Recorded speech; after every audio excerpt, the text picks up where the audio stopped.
Hey Peepsy Doodles, happy Sunday. So I told you guys that I was going to put out some witchy content because I know that's what you have been waiting for. And so what I'm going to do is I'm going to show you guys my bedroom altar and give you a little bit of a bedroom altar tour. I don't have a ton of altars in the house. This is actually the only one that I have up right now. The one that was in the basement I took down. But this one brings me a lot of joy and really makes my bedroom space happy, so I just kind of wanted to share it with you guys. All right, so this is my bedroom altar space. Don't mind this. I'm pretty sure that I had a lily sitting here at one point and the water soaked through and put it on here, but I really like the natural wood, so that is why I don't have an altar cloth or anything on it right now. And then over here is just, that's another,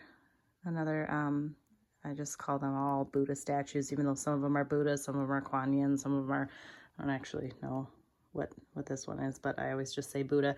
And then books on this side.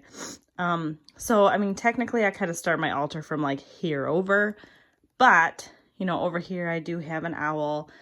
I have some of my, you know, this is, I use it as an incense holder, which is why there's ashes all over it, but this was a beautiful fossilized rock that I found at one point. So right now that's just an incense holder.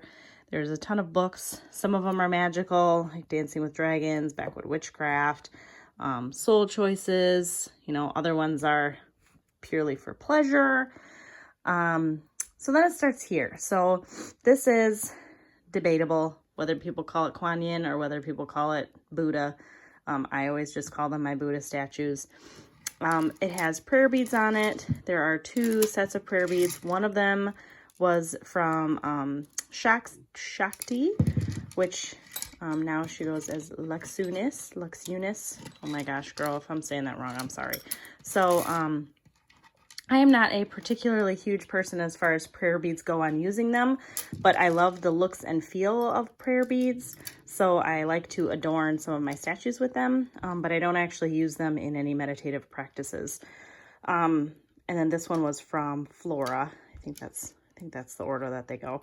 So I really just like the vibe that they bring to a space, so that's what I use them for.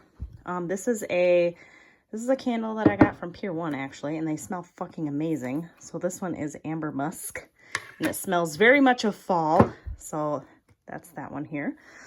So then over here, of course, this is my pride and joy. This is Patricia, as you guys all know from my pictures. So this is my live pothos plant, who is just climbing like nobody's business up there. And she is sitting in, this is a pot that my daughter painted for me. And then underneath it is just an owl bowl to catch the excess water that I can drain because she's got a hole in the bottom of the pot for drainage. So then all my goodies. So I have another Buddha. As you can tell, I'm a huge Buddha nut. I've got Buddhas all over the house. They're all over in the backyard. I just have a huge thing for Buddha and Buddha statuary. So this is my little Buddha bowl. And there are multiple things in it. This was, which it's now dried, but this was my husband's corsage. It's not a corsage. His, oh my God, what the hell are these called? It's gone, but it's what was pinned to my husband during my brother's wedding. And so I'm very close to my brother. And so this kind of represents family to me. There are different stones in here of different types. There's bloodstone. These are known as shaman stones. So there's two of those, which are absolutely amazing. This is just a shell that I found when I was in Florida. So that helps connect me to water if I'm not like taking a bath or anything like that. There's quartz in here. This is a wing from a monarch butterfly that I found that was naturally fallen. So I have a few of these in a couple different places of the house, and this just helps to represent change and, you know, being aware that while the actual, you know, the actual transformation can be hard, the change itself is well worth it. And so I like having the little monarch there to remind me. I've got a couple of stones here that have Reiki symbols embedded into them. There's one and there's one. So there's just, I absolutely love gold stones. My favorite is blue goldstone, but I think that one's under my bed somewhere. So I know that they're man-made, but I just fucking love them. There's hematite in here. There's rose quartz. So that's just kind of like my little crystal catch-all bowl. This is chalcedony, and I think this is the one I actually named Sydney. So this is my chalcedony crystal ball. These, I've got a couple different pumpkin things up for Samhain. So this one actually came from my mother, and this one has, actually both of these have lavender. What is the scent? It's like lavender and oak. It's like my new fucking favorite scent ever. So I've got 2 candles of those. This was the pumpkin, oh my gosh, coaster that I crocheted. So I just am using it as a little candle holder on my altar for now. These are tarot cards from my sister-in-law. She got them for me for my birthday. And they are Shadow Hunter tarot cards from one of my favorite series, the City of Bones series that I talked to you guys about for a long time. So those are there because, not because I use them a ton, but because the actual imagery of the Shadow Hunter symbol brings me a ton of joy, and it's very empowering for me. So that's there.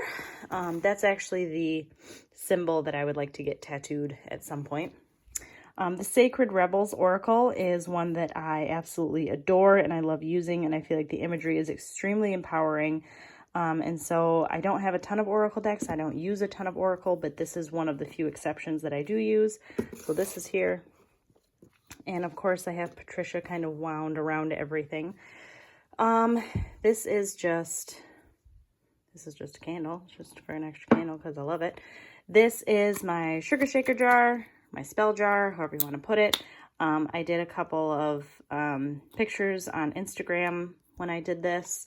So this is sitting here, as well as I have a piece of paper here that I used in some candle magic that I will do a separate video on that worked really, really well.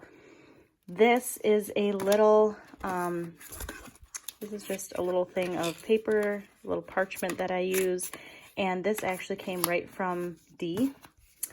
So this is from our beloved Tiptoe Chick. And so I keep this on my altar, you know, to be able to use the paper out of it, but also to have a little bit of a representation of Dee on my altar as well. This is the money drawing oil that I got, that I told you guys about, that I have been using like crazy, especially in candle magic, and it works like nobody's business. It is absolutely amazing. I've got another one that's not up here, it's downstairs, that I kind of use in conjunction with this. So the reason it's so far gone is not because I've used a ton of it, because I have used a ton of it, but it doesn't take that much. It's because I fucking spilled it. So that's great. But yeah, so there's that. And then back here is a little bowl that I used to mix some of the money drawing oil with coffee grounds. And then I used that, it's just a little owl, of course. I used that to dress one of my candles and used it for a candle spell, which, like I said, I will do. That's kind of in the next topic of videos that I want to do, is a candle spell video. So, oh, of course. And okay, so this is the dollar bill that I got from the recent Ghost concert. I absolutely love Ghost. I use a lot of their music in a very spiritual way, even though their music is very dark and it focuses more on, I guess you could say it focuses more on Satanism and more on Satan and Lucifer.